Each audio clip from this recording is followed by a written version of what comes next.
Hi guys, welcome back. Nick Reeves here, and as you can see right now I'm not in the workshop.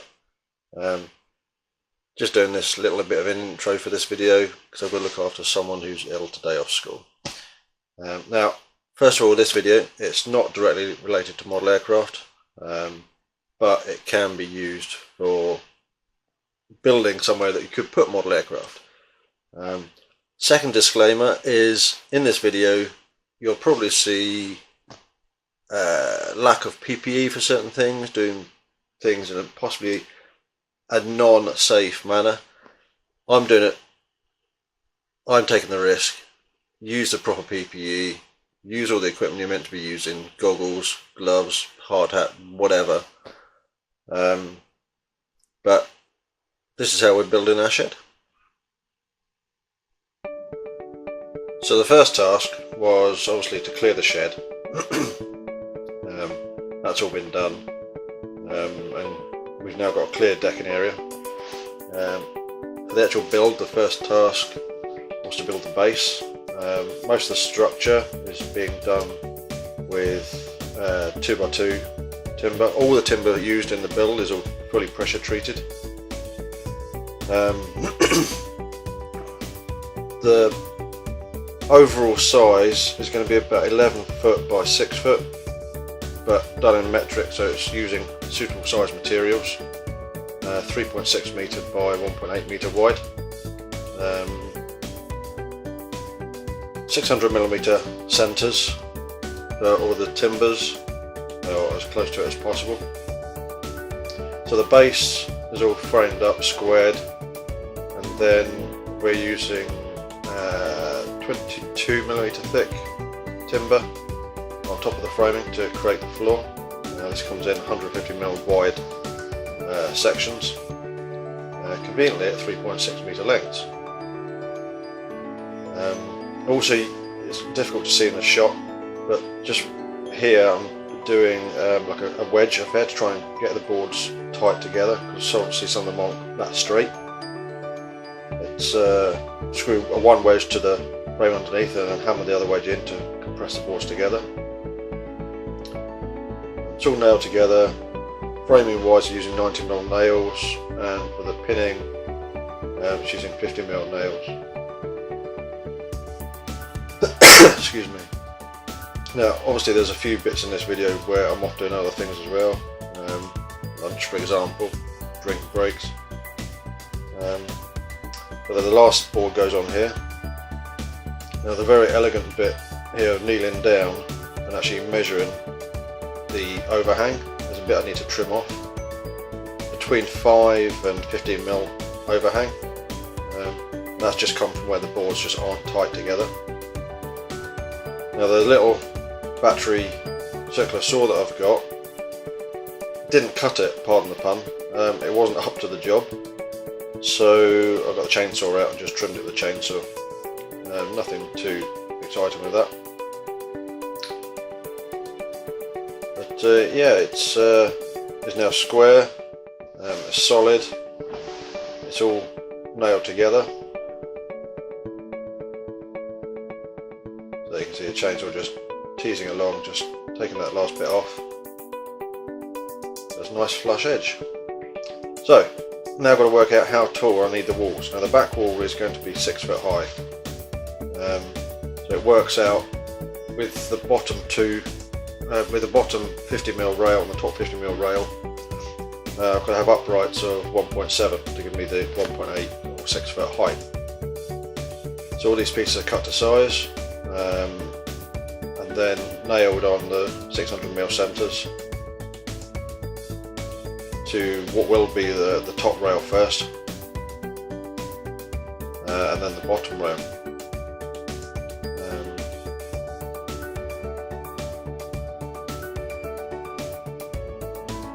Obviously there's lots of discussion that goes on, lots of pondering throughout this the build.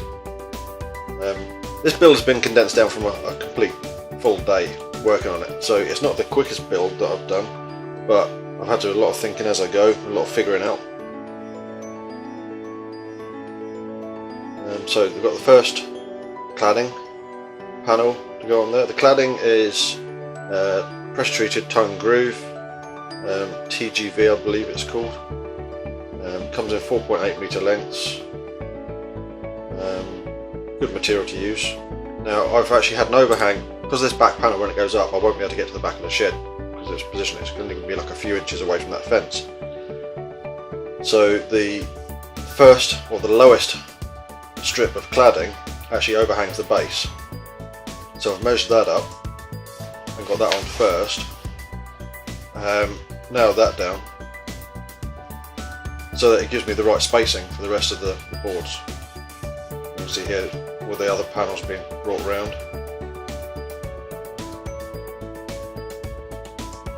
So then it's just a case of cutting these cladding panels to length, knocking them onto the previous one, into the tongue, getting the tongues into the grooves, and then nailing them down. What we're left with is the top cladding panel. The only bit that's overhanging is the tongue on the board, which is fine because what I'll probably do is just knock that tongue off, and that'll be a close enough fit for what I'm trying to achieve.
What we need to do now is get that back panel treated. We're going to get some sort of fence paint or treatment for it, preserver, because once that's up we're never going to get to the back of that until that shed comes down again.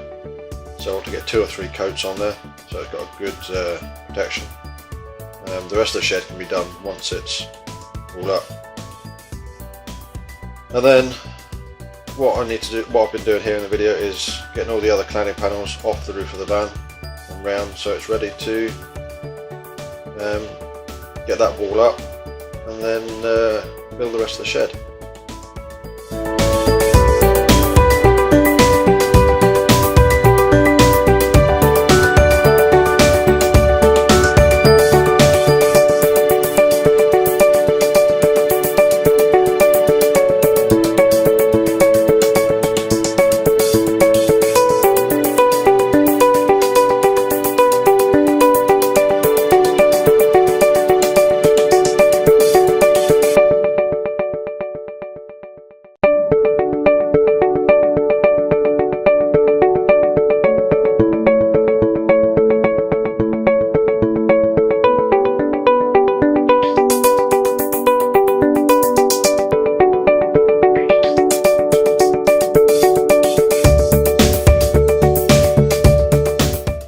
Okay, so that's the day 1 of the shed build. It was quite a long day and not very productive from my point of view. Got the base built, got the back wall built, and that's ready to be stood up into place.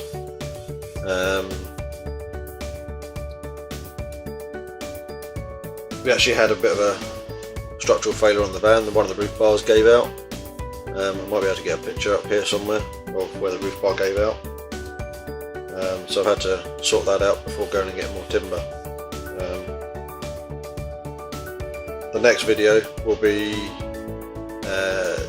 getting the back wall up and then starting the framing, around the rest of the shed. So hopefully that'll be up sooner rather than later. So until then, catch you in a bit.